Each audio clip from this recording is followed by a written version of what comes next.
जय जगन्नाथ फ्रेंड्स, मु पवित्र सार लर्न विथ पवित्र सार यूट्यूब चैनल रे आपण मानक स्वागत।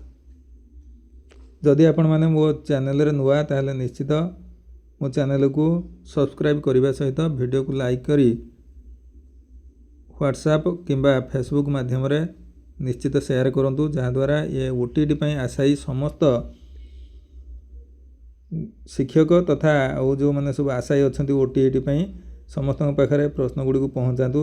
ये प्रीवियस ईयर जो सब प्रश्न आसीथिला से मोस्ट इम्पोर्टेंट क्वेश्चन गुड़िक सब आलोचना करावा अच्छी आज हिस्ट्री रू जाके पेपर 2 आउ पेपर 1 आसूची एमती प्रश्न आम से गुड़ी को जोड़ा मोस्ट प्रोबेबल क्वेश्चन सब अच्छी से क्वेश्चन विषय आलोचना करवा।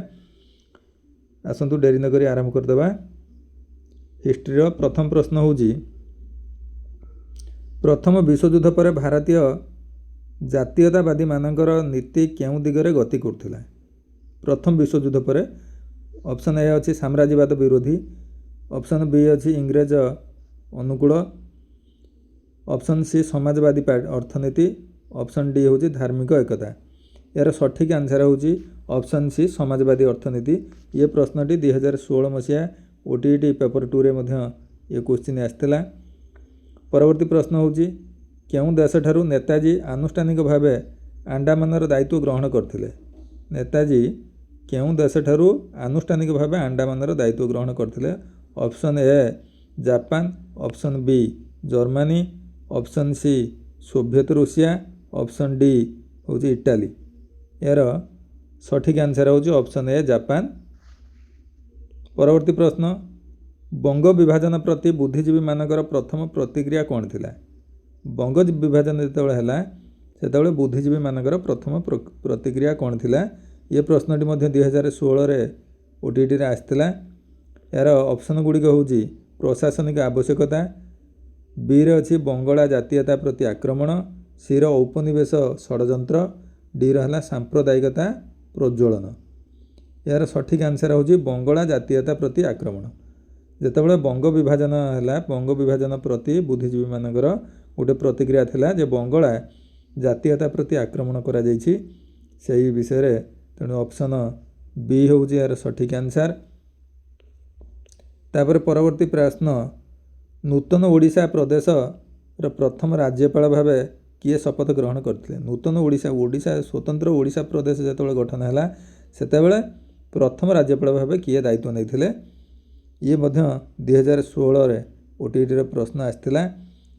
ऑप्शन अच्छी कृष्णचंद्र गजपति, बी रे अच्छी सार जॉन ऑस्टिन हबाक, सी रे अच्छी भीमसेन साचार, चार रे सार केटने टेरेला।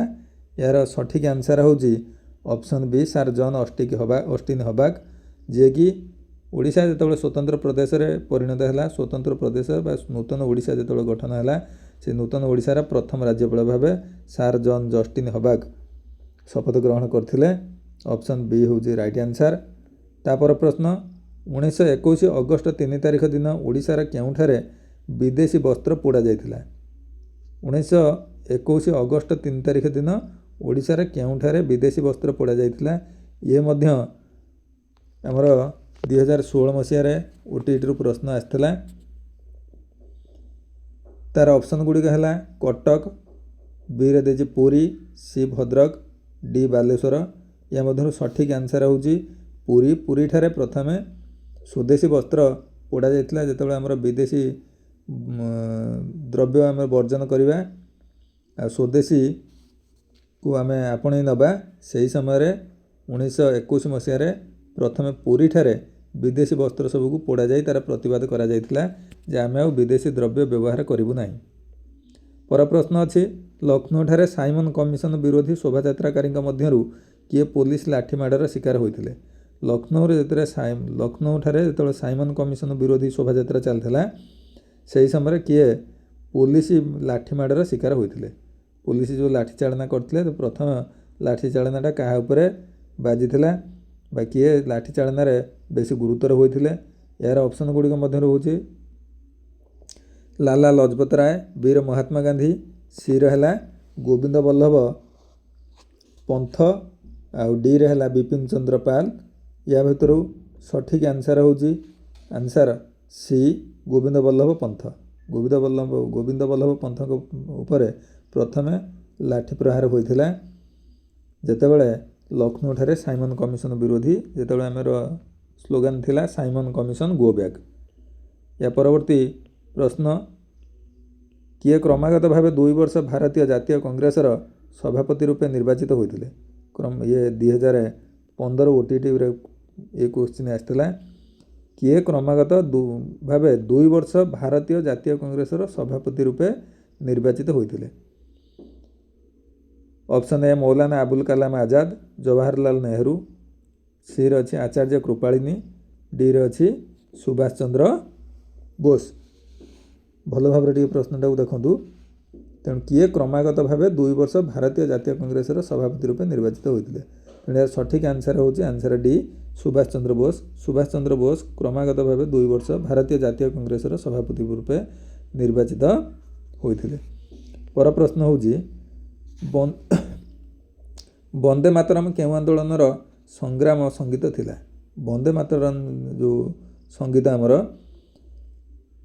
सेटा केउ आंदोलन समय रे आरंभ करा जायतिला आउ तार ऑप्शन गुड़िक देइछि भारत छाड़ आंदोलन, असहयोग आंदोलन, सी होची स्वदेशी आंदोलन, डी होची खिलाफत आंदोलन।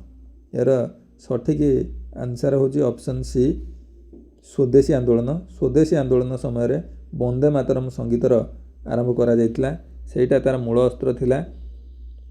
पर प्रश्न होची 1908 मसीहा मुजाफरपुर हिंसाकांड रे किए संपृक्त थिले। 1908 मसीहा मुजाफरबाद जो हिंसाकांड होइथिला सेथिरे किए संपृक्त थिले।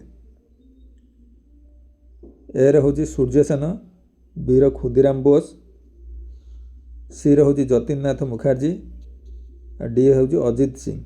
या मध्यरु किए 1908 मसीहा मुजाफरपुर हिंसाकांड रे संपृक्त थिले। यार सठिक आंसर होची खुदीराम बोस। खुदीराम बोस 1908 मसीहा मुजाफरपुर हिंसाकांड रे संपृक्त थिले।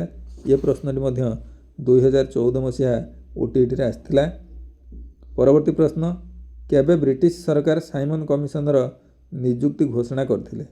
ब्रिटिश सरकार केबे साइमन कमिशनर नियुक्ति घोषणा करथिले। यार ऑप्शन ए होची 1926, ऑप्शन बी होची 1927, ऑप्शन सी होची 1928, ऑप्शन डी होची 1929। यार मध्य सठिक आंसर होची ऑप्शन बी 1927। 1927 मसीह ब्रिटिश सरकार साइमन कमिशनर नियुक्ति घोषणा करथिले। तापर प्रश्न होची संविधान प्रणयनकारी सभार सभापति किए थिले। संविधान प्रणयनकारी सभार सभापति किए थिले। यार ऑप्शन गुड़िक मध्य अच्छी ए रे अच्छी राजगोपालाचारी, बी राजेंद्र प्रसाद, सी रे हला मोतीलाल नेहरू, डी होची सरदार वल्लभ भाई पटेल। यार सठिक आंसर होची डॉक्टर राजेंद्र प्रसाद। डॉक्टर राजेंद्र प्रसाद संविधान प्रणयनकारी सभार सभापति थिले।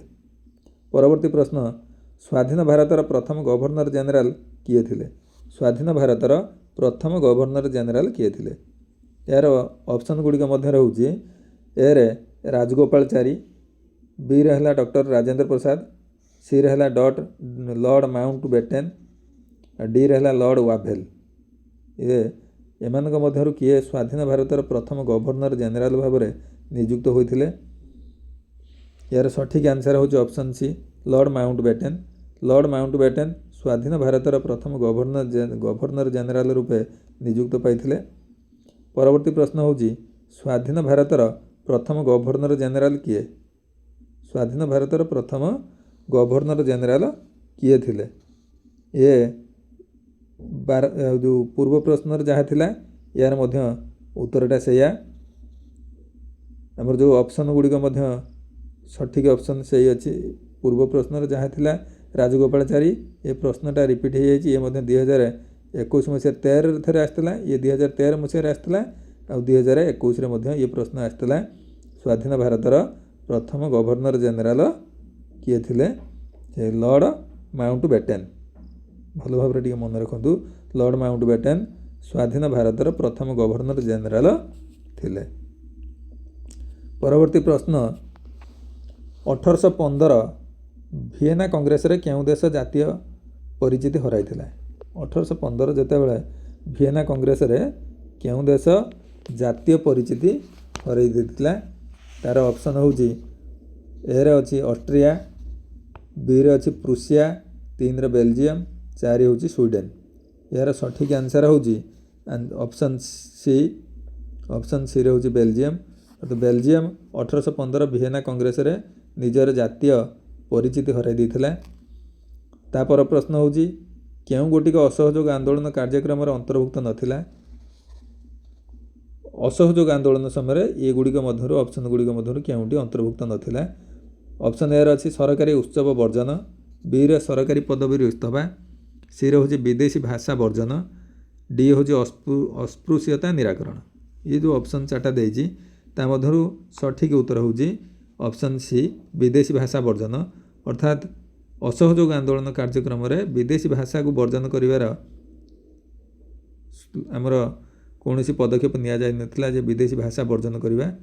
ତେଣୁ ସେହି ସମୟରେ ସରକାରୀ ଉତ୍ସବ ବର୍ଜନ କରାଯାଇଥିଲା, ସରକାରୀ ପଦବୀରୁ ଆମର ଭାରତୀୟମାନେ ଇସ୍ତଫା ଦେଇଥିଲେ, ଆଉ ଅସ୍ପୃଶ୍ୟତା ନିରାକରଣ କରାଯାଇଥିଲା, କିନ୍ତୁ ବିଦେଶୀ ଭାଷା ବର୍ଜନ କରାଯାଇ ନଥିଲା।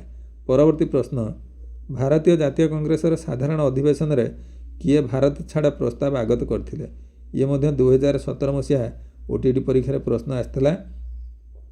ଆଉ ଥରେ ପ୍ରଶ୍ନଟିକୁ ଦେଖନ୍ତୁ, ଭାରତୀୟ ଜାତୀୟ କଂଗ୍ରେସର ସାଧାରଣ ଅଧିବେଶନରେ କିଏ ଭାରତ ଛାଡ଼ ପ୍ରସ୍ତାବ ଆଗତ କରିଥିଲେ?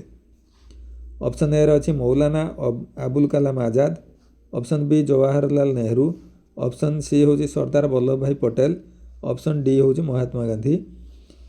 ଏହାର ସଠିକ୍ ଆନ୍ସର ହେଉଛି ଅପସନ୍ ବି ଜବାହରଲାଲ ନେହେରୁ, ଯିଏକି ଭାରତ ଛାଡ଼ ଆନ୍ଦୋଳନର ଜାତୀୟ କଂଗ୍ରେସର ସାଧାରଣ ଅଧିବେଶନରେ ଭାରତ ଛାଡ଼ ପ୍ରସ୍ତାବ ଆଗତ କରିଥିଲେ।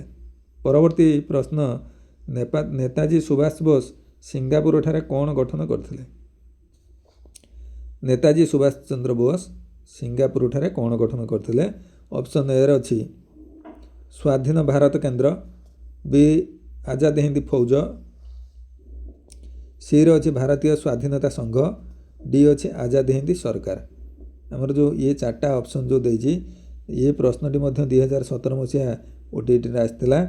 ତେଣୁ ୟା ଭିତରୁ ସଠିକ୍ ଆନ୍ସର ହେଉଛି ଅପସନ୍ ଡି ଆଜାଦ ହିନ୍ଦ ସରକାର। ଏଇଟା ନେତାଜୀ ସୁଭାଷ ଚନ୍ଦ୍ର ବୋଷ ସିଙ୍ଗାପୁରଠାରେ ଗଠନ କରିଥିଲେ। ପରବର୍ତ୍ତୀ ପ୍ରଶ୍ନ କେଉଁ ଏକ କମ୍ପାନୀ 1600 ମସିହାରେ ବାଣିଜ୍ୟ କରିବା ପାଇଁ ଭାରତକୁ ଆସିଥିଲେ? ବା 1600 ଖ୍ରୀଷ୍ଟାବ୍ଦରେ କେଉଁ କମ୍ପାନୀ ଭାରତକୁ ବାଣିଜ୍ୟ କରିବା ପାଇଁ ଆସିଥିଲେ? ଏହାର ଫରାସୀ East India company, British East India company, Dutch East India company, ଆଉ ଗୋଟେ ହେଉଛି ପର୍ତ୍ତୁଗାଲ ଇଷ୍ଟ ଇଣ୍ଡିଆ କମ୍ପାନୀ। 1600 ଖ୍ରୀଷ୍ଟାବ୍ଦରେ ଆମର option B British East India company ଭାରତକୁ ବାଣିଜ୍ୟ କରିବା ପାଇଁ ଆସିଥିଲେ। ତାପର ପ୍ରଶ୍ନ ହେଉଛି ଇଂରେଜ ବଣିକମାନଙ୍କୁ ସୁରତଠାରେ ବାଣିଜ୍ୟ କୋଠି ନିର୍ମାଣ କରିବାର ଅନୁମତି ନିମ୍ନୋକ୍ତ ମଧ୍ୟରୁ କିଏ ଦେଇଥିଲେ? ଯେତେବେଳେ ଇଂରେଜମାନେ ଭାରତକୁ ବାଣିଜ୍ୟ କରିବା ପାଇଁ ଆସିଲେ 1600 ଖ୍ରୀଷ୍ଟାବ୍ଦରେ ଯେଉଁ ଇଂରେଜ ଇଷ୍ଟ ଇଣ୍ଡିଆ କମ୍ପାନୀ ଯେତେବେଳେ ଆସିଲା ସେହି ସମୟରେ ବାଣିଜ୍ୟ କୋଠି ନିର୍ମାଣ ପାଇଁ କିଏ ତାଙ୍କୁ ଅନୁମତି ଦେଇଥିଲେ? ଅପସନ୍ ଏ ହେଉଛି ଜାହାଙ୍ଗୀର, ବିରେ ହେଲା ଔରଙ୍ଗଜେବ, ସି ଆକବର, ବିରେ ହେଉଛି ନା ଡିରେ ହେଉଛି ବାବର।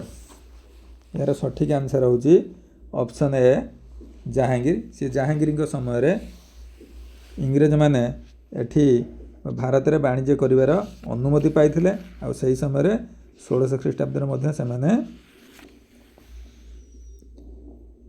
ଯେଉଁ ବାଣିଜ୍ୟ କୋଠି ନିର୍ମାଣ କରିବା ପାଇଁ ମଧ୍ୟ ଅନୁମତି ପାଇଥିଲେ ଏବଂ ବାଣିଜ୍ୟ କୋଠି ନିର୍ମାଣ କରି ସେମାନେ ବାଣିଜ୍ୟ କାରବାର ଆରମ୍ଭ କରିଥିଲେ।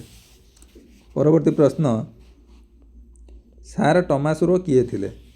ସାର୍ ଟମାସ ରୋ କିଏ ଥିଲେ? ଅପସନ୍ ଏରେ ଅଛି ଫ୍ରାନ୍ସର ସମ୍ରାଟ, ଅପସନ୍ ବି ପର୍ତ୍ତୁଗୀଜର ନାବିକ, ଅପସନ୍ ସି ଡଚ୍ର କ୍ୟାପ୍ଟେନ୍, ଅପସନ୍ ଡି ହେଉଛି ଇଂଲଣ୍ଡର ରାଜଦୂତ, यार सठिक आंसर होची ऑप्शन डी इंग्लैंडर राजदूत सार टॉमस रो इंग्लैंडर राजदूत थिले। परवर्ती प्रश्न जयराज गुरुंकर पूर्वपुरुष माने क्यों राजांकर उपदेष्टा और आध्यात्मिक गुरु थिले। जयराज गुरुंकर जो पूर्वपुरुष माने थिले से क्यों राजांकर आध्यात्मिक गुरु आ उपदेष्टा थिले। यार ऑप्शन गुड़िक मध्य देइछि मयूरभंजर राजा, बी रे देइछि ढेंकानाल राजा, सी होछि खोर्धा राजा, डी होछि घुमसूर राजा। यार सठिक आंसर होछि ऑप्शन बी ढेंकानाल राजा। जी ढेंकानाल राजा थिले से जयराज गुरुंकर पूर्वपुरुष माने तांकर उपदेष्टा व आध्यात्मिक गुरु थिले। परवर्ती प्रश्न निम्नोक्त क्यों कारण पाई 1835 मसीह इंग्रेज माने घुमुसुर राजा धनंजय भंज को क्षमताच्युत करथिले। क्यों कारण पाई 1835 मसीह इंग्रेज माने घुमुसुर राजा धनंजय भंज को क्षमताच्युत कर देथिले। तार ऑप्शन गुड़िक मध्य अच्छी इंग्रेज मानक सहित संधि करनथिले, बी रे अच्छी इंग्रेज सरकार को प्रतिरोध करथिले, सी निर्दिष्ट समय निर्धारित कर देई नथिले, डी होची इंग्रेज सरकार को निर्दिष्ट अर्थ प्रदान करनथिले। ये जो ऑप्शन गुड़िक अच्छी ऑप्शन गुड़िक मध्यरु यार सठिक आंसर होची ऑप्शन बी इंग्रेज सरकार को प्रतिरोध करथिले।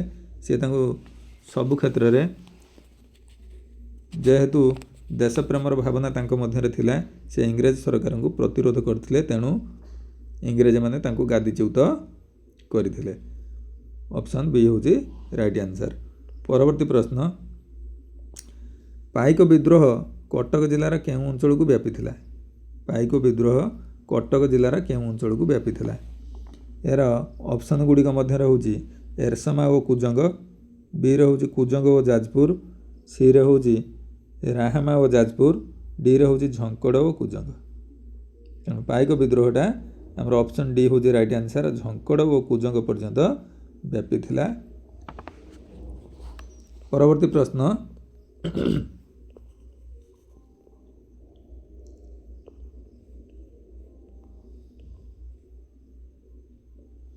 घुमुसुर विद्रोहर नेतृत्व किए नहीं। घुमुसुर विद्रोहर नेतृत्व किए नहीं। यार ऑप्शन गुड़िक मध्य दोरा बिशोई, बी रे नंद प्रधान, सी रे धरणी भूया, डी रे रत्ना नायक। यार सठिक आंसर होची दोरा बिशोई। दोरा बिशोई घुमुसुर विद्रोहर नेतृत्व नहीं। परवर्ती प्रश्न होची निम्नोक्त क्यों समय साँताल माने इंग्रेज विरुद्ध अभियान आरंभ करथिले। क्यों समय साँताल माने इंग्रेज मान विरुद्ध अभियान आरंभ करथिले। तार ऑप्शन गुड़िक मध्य ए रे अच्छी 1820, बी अच्छी 1817, सी अच्छी 1917, डी अच्छी 1920। यार सठिक आंसर होची आंसर सी ऑप्शन सी 1917 मसीहा अर्थात 1917 मसीह साँताल माने इंग्रेज विरुद्ध अभियान आरंभ करथिले। परवर्ती प्रश्न बक्सी जगबंधु केबे इंग्रेज सरकार निकट में आत्मसमर्पण करथिले। जे खोर्धा राजांकर प्रधान सेनापति थिले बक्सी जगबंधु, सी केबे इंग्रेज सरकार निकट में आत्मसमर्पण करथिले। तार ऑप्शन गुड़िक मध्य ऑप्शन ए रे अच्छी 1823 मसीहा, ऑप्शन बी 1824 मसीहा, ऑप्शन सी 1825 मसीहा, ऑप्शन डी 1829 मसीहा। यार सठिक आंसर है 1825 मसीहा। अर्थात बक्सी जगबंधु 1825 मसीह इंग्रेज सरकार निकट में आत्मसमर्पण करथिले। परवर्ती प्रश्न पेशवा द्वितीय बाजीराव पोष्य पुत्र किए थे। पेशवा द्वितीय बाजीराव पोष्य पुत्र किए थे। ऑप्शन गुड़िक मध्य अच्छी ए रे नाना साहेब, बी रे तांतिया टोपे, सी चंदन हजूरी, डी है चाखी खुंटिया। यार सठिक आंसर होची ऑप्शन ए नाना साहेब। नाना साहेब पेशवा द्वितीय बाजीराव पोष्य पुत्र थे। परवर्ती प्रश्न भारतर प्रचलित कुसंस्कार मध्य केउटी एक निष्ठुर प्रथा थिला जहाँकि स्वामीर चितार स्त्री को झास देवाकू बाध्य करा जाउतला, जोटा आमर सतीदाह प्रथा सेटा एटा को सतीदाह प्रथा नाम जनाशुना। ଭାରତର ପ୍ରଚଳିତ କୁସଂସ୍କାର ମଧ୍ୟରୁ ଏଇଟା ଗୋଟେ ନିଷ୍ଠୁର ପ୍ରଥା ଥିଲା। ସେଇଟା ହେଉଛି ଆମର ଅପସନ୍ ଏ ହେଉଛି ବିଧବା ବିବାହ, କନ୍ୟା ଶିଶୁ ହତ୍ୟା, ଅପସନ୍ ସି ହେଉଛି ନରବଳି, ଅପସନ୍ ଡି ହେଉଛି ସତୀ ପ୍ରଥା। ଯେଉଁଟା ଆମର ପ୍ରକୃତ ହେଉଛି ଅପସନ୍ ଡି ହେଉଛି ରାଇଟ୍ ଆନ୍ସର୍, ଯେଉଁଟା ସତୀ ପ୍ରଥା। ଏଇଟା ଅତି ଘୃଣ୍ୟ ଆଉ କୁସଂସ୍କାର ଗୋଟେ ଆମ ଦେଶରେ ପ୍ରଚଳିତ ଥିଲା। ପରବର୍ତ୍ତୀ ପ୍ରଶ୍ନ,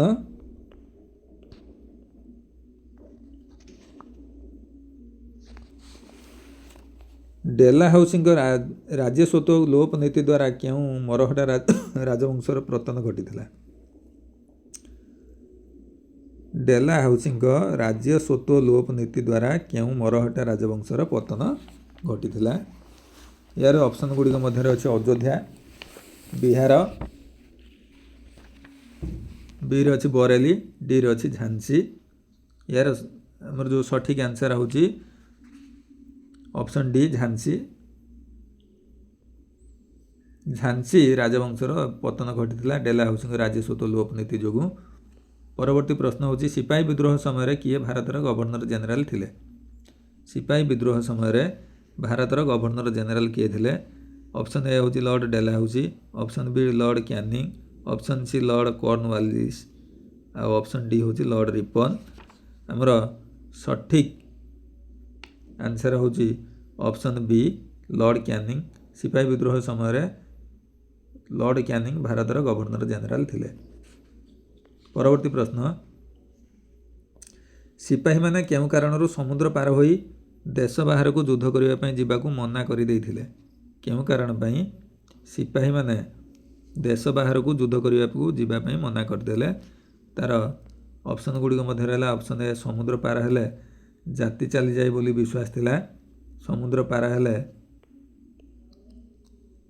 ଧର୍ମଦ୍ରୋହୀ ହୁଅନ୍ତି ବୋଲି ଧାରଣା ଥିଲା, ଅପସନ୍ ସି ସମୁଦ୍ର ପାର ହୋଇ ଗଲେ ଆଉ ଫେରି ହୁଏନା ବୋଲି ବିଶ୍ୱାସ ଥିଲା, ଅପସନ୍ ଡି ହେଉଛି ସମୁଦ୍ରକୁ ଦେବତା ମାନି ତା ଦେହରେ ଚାଲିବା ପାପ ବୋଲି ଧାରଣା ଥିଲା। ଏହାର ସଠିକ୍ ଆନ୍ସର୍ ହେଉଛି ଅପସନ୍ ଏ ସମୁଦ୍ର ପାର ହେଲେ ଜାତି ଚାଲିଯାଏ ବୋଲି ବିଶ୍ୱାସ ଥିଲା। ସେଥିପାଇଁ ଆମର ସିପାହୀମାନେ ସମୁଦ୍ର ପାର ହୋଇ ଦେଶ ବାହାରକୁ ଯୁଦ୍ଧ କରିବାକୁ ଯିବା ପାଇଁ ମନା କରିଦେଲେ। ପରବର୍ତ୍ତୀ ପ୍ରଶ୍ନ, ମଙ୍ଗଳ ପାଣ୍ଡେ କେଉଁଠାରେ ଏନଫିଲ୍ଡ ବନ୍ଧୁକକୁ ବ୍ୟବହାର କରିବା ପାଇଁ ମନା କରିଥିଲେ? ମଙ୍ଗଳ ପାଣ୍ଡେ କେଉଁଠାରେ ଏନଫିଲ୍ଡ ବନ୍ଧୁକକୁ ବ୍ୟବହାର କରିବାକୁ ମନା କରିଥିଲେ? ଅପସନ୍ ଏ ହେଉଛି ମିରଟ, ବି ନାଗପୁର, ସି ଝାନ୍ସୀ ଆଉ ଡି ହେଉଛି ବାରାକପୁର। ଆମର ସଠିକ୍ ଆନ୍ସର୍ ହେଉଛି ଅପସନ୍ ଡି ବାରାକପୁର। ବାରାକପୁର ଠାରେ ମଙ୍ଗଳ ପାଣ୍ଡେ ଏନଫିଲ୍ଡ ବନ୍ଧୁକକୁ ବ୍ୟବହାର କରିବା ପାଇଁ ମନା କରିଥିଲେ।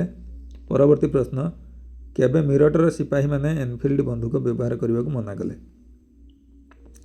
ମିରଟର ସିପାହୀମାନେ ଯେଉଁ ଥିଲେ ସେମାନେ କେବେ ଏନଫିଲ୍ଡ ବନ୍ଧୁକ ବ୍ୟବହାର କରିବାକୁ ମନା କରିଥିଲେ? ଏହାର ହେଉଛି ଅପସନ୍ରେ ଅଛି 1857 ମାର୍ଚ୍ଚ 29 ତାରିଖ, 1857 ମେ 10 ତାରିଖ, 1857 ଜୁନ୍ 5 ତାରିଖ, 1857 ଜୁଲାଇ 10 ତାରିଖ। ଏହାର ସଠିକ୍ ଆନ୍ସର୍ ହେଉଛି ଆମର ଅପସନ୍ ବି 1857 ମେ 10 ତାରିଖ। 1857 ମେ 10 ତାରିଖରେ